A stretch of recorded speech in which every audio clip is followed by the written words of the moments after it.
Cheat on me right before we get married? I'll turn your entire family against you. In mid-November, I learned my fiancé Sam had been cheating on me for 6 months. I discovered this by accident. My phone died and I needed to Google something, so I grabbed his iPad. Sam has iMessage, so all his messages sync to the iPad's message app.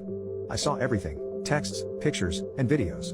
Apparently that master's in chemical engineering didn't constitute much intelligence, because he never changed his passcode. His sidekick was a mutual friend of ours, Madison, who'd been in our home, had dinner with us, and was someone I'd actually seen as a potential bridesmaid. I spent days reading through everything, and she was pregnant. He'd also been sending her money from our saving for a bigger apartment fund. I was devastated. I cried so hard I thought I'd throw up. But what really got me were the things they said about me. They mocked me, made jokes, ridiculed and belittled me because I was the oblivious idiot fiancé who was so stupid. Madison would text me, chatting about wedding planning, then screenshot the messages and send them to Sam, laughing about how stupid I was. There was so much more and far more vicious. I was gobsmacked. I felt like the meanest girls from high school were standing over me, laughing while I cried. But I was more confused than anything. Who was this person, pretending to be my Sam? Now I realize I'd only seen one side of him.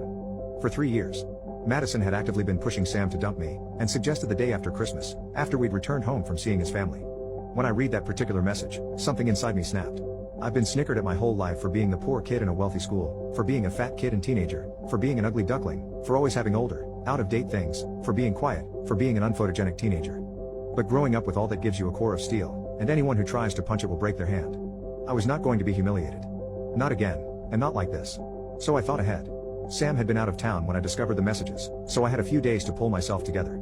For the next month and a half, I pretended everything was fine. Soon, my feelings toward him hardened until my initial devastation was gone and replaced by nothing. I'd wait until I was alone to read through his iPad, always putting it back in the same position in his bottom drawer. He never suspected anything, and still never changed his passcode. I collected the most telling evidence, the most explicit messages, the most vicious ones towards me, the ones mentioning the money, and the ultrasound photos. I sent them all to myself and then covered my tracks. Christmas comes. We arrived at his parents' house on Christmas morning, with plans to spend the night. I spent the day watching that cheating, mocking, money-laundering scumbag have a lovely Christmas. He kissed me goodnight and whispered in my ear how much he loved me. The next morning, before we all sat down for breakfast, I sent all the evidence to his mother, and his father, and his 2 siblings, and 3 of his cousins. Any family member whose contact I had, received it. I was able to time this, because Sam's family is pretty phone addicted, and they all get email notifications. I wish you could have witnessed the scene which befell that house. The weasel couldn't even face his own family. Talk about whiplash from that plot twist. He ran outside and had to be cornered. His brother dragged him by his hair back into the house, but I didn't stay for that.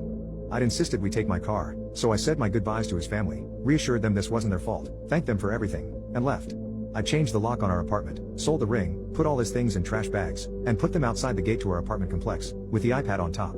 Luckily for him, no one took anything. He's currently staying with a friend, as none of his family in town will speak to him, and he can't afford a hotel indefinitely.